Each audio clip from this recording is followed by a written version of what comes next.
CHGO Wrestling, Big Dave, Greg Boysen. That thing that you're feeling in your soul is absolutely adrenaline, ladies and gentlemen. We are here with QB1 himself, the one, the only Cody Rhodes. Thanks, man. How about you, sir? I appreciate it, man. Adrenaline on the soul, for real. It's serious. First of all, you can feel it down in your feet. Well, speaking of that, let's start there. So this outfit, your fashion sense is always impeccable. They did always a good job amazing. on this one, yeah, the watch. Little touches too. I like the accessories you're adding with the glasses and things. What goes into this, sir? This is not. My wife hates the glasses. Oh, really? Yeah, so the old man. and then Jeremy Borash, who's big time helpful creative director at WWE. He's an old school wrestling type. Okay. The other week I was just on Raw on AJ's retirement. I had the glasses on. Yeah. He knew we were about to shoot. He's like, hey.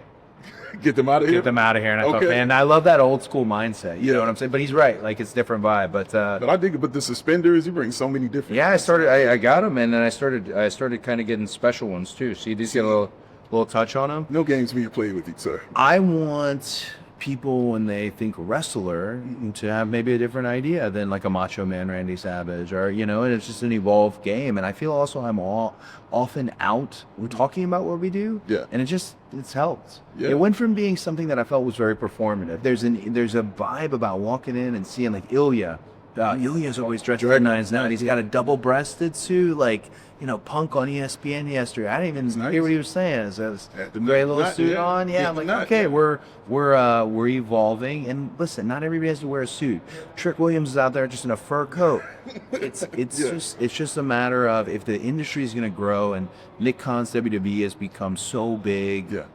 Have a sense of occasion. Yeah, true. Yeah, and then like I'm an old like Southern boy too. Like throw on a tie. You know what I'm saying? Like my social guy's shoes are so dirty. He finally cleaned them. Finally, but I'm like, man, that's where we gotta. That's where you draw the line. Your whole team has to be in step. In step. Yeah. Okay, I understand it. Just putting you guys over. Let me ask you about Elimination Chamber. I'm curious as to your mindset when you go into something like this, because this is kind of a last option, for you. You have to make this to get to Mania. So I know how I'm just, because when I'm about to do something of that kind of magnitude, I think about it all week, and then the day of, it's a singular focus. Sure. So what is it like you mentally when you're walking into something like this? With a match like the Elimination Chamber, the number one thing is I'm a big list guy. I've got it mapped out, A to Z, what needs to get done. If I get everything done in the 14 days that I'd say is like a camp. Yeah. If I get everything done on the way, I feel such at peace. I feel a calm, even looking at such a ridiculous structure. I feel a calm about me. I feel like nothing can shake me. And that is really when I'm at my best in terms of athletically, but also a storytelling perspective. You can start playing, you can flow, you can, I wonder if they'll do that. You see it, you see the game differently versus some wrestlers, God bless them, Sami Zayn, who's so talented. Yeah. He's tying his boots as his music's playing. Like, it's chaos. And everybody has their process, but that for me is list. I'm a list process guy. It makes it so that I can be the utmost whatever WWE needs that day, I'm there.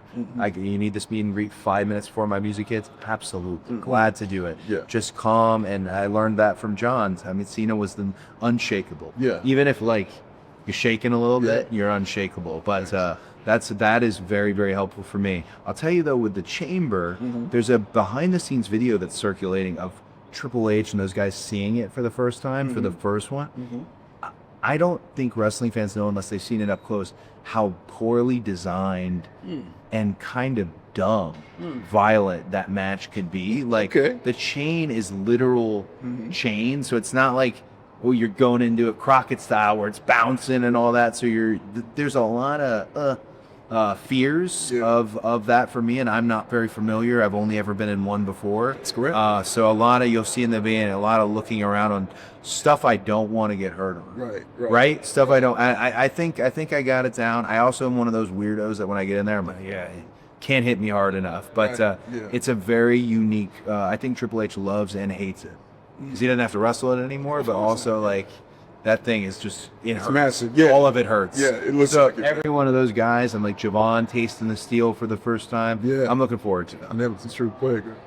Chicago has a long storied history of being a big pro wrestling. My gosh, yeah. And your family has a ton of history here. You've had some big moments in Chicago. What makes this city so great when it comes to wrestling, and how's it feel to possibly have another career-defining match in front of a fans here too on Saturday?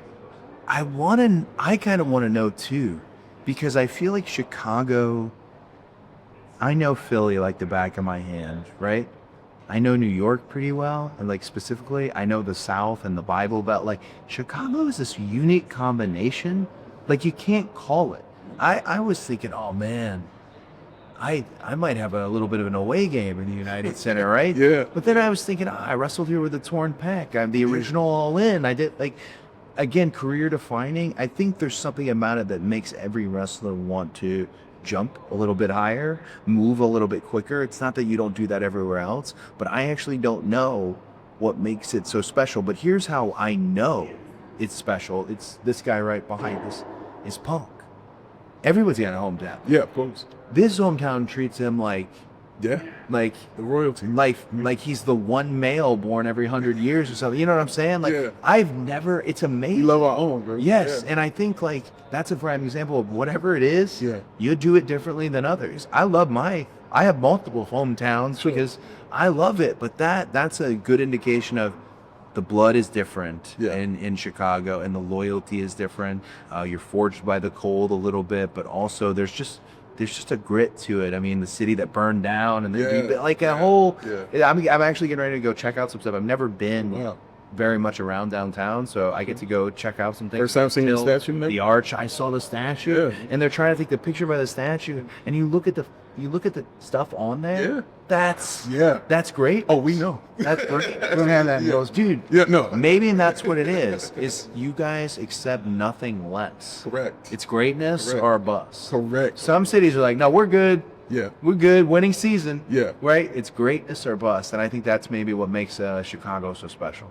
Final question for you. Yeah. You brought up the torn pec. I called it one of the most inspirational and brutal things I've ever seen. I was inspired by it, but everybody I show it to is like, whoa, that is crazy. Yeah. What was the conversation at home for you, Dude. to get it to do this kind of match? So it's definitely different than people anticipate. My mother and my wife are not sympathetic figures. Okay, all right. So my mom is like a feisty Cuban woman who, like, as soon as an argument happens, takes her glasses off at 71, like, Ready to go. still gonna fight. I don't spend fight in many, many, many years. And then Brandy had been around the business so much, and me, that she knew there wasn't one person in the room going, oh, you should just go get surgery. I wish I had found I remember her words, well, you have to do it. Geez, I do. Yeah, you have to do it. It's your first main event in the company. The Peacock subs had jumped for it. You have to do it.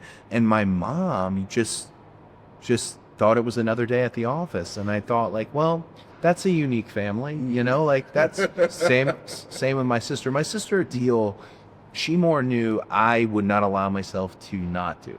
Okay. And again, like, I teach the kids at the Nightmare Factory, you'll always wrestle hurt, never wrestle injured. Right. It was a very hypocritical moment for me. Okay. A modern WWE doctor, and I don't know if they'd let it fly, but the truth was I had strength in the arms, couldn't damage more. Right. It was gone. Yeah. There was nothing left. It was just hanging. Yeah. And I wanted to see how long I could go, really. And I'm very grateful because I learned a lot in that moment. I felt like, if I could do this, right? What else? It emboldened me to think bigger. Actually, as silly as that was, and I also felt like I don't want my out to be written differently. TV wrestling, you know how it goes. Sure. You know, backstage, guys laying there on the floor. Yeah. Not me, man. And I feel like WWE's got a problem with that they have to look out with. For me, is like, I just know. If I'm out, if I'm going to get cut, I will be wrestling that last one. I will find a way, just because it's, I don't know, legs work, so Heart works. Yeah, so I had to do it. Yeah. Ladies and gentlemen, QB1 Cody Rhodes Elimination Chamber is happening Saturday. Get your tickets, come out and watch and enjoy it. We appreciate it. Dude, thank you so much, man. Thank you.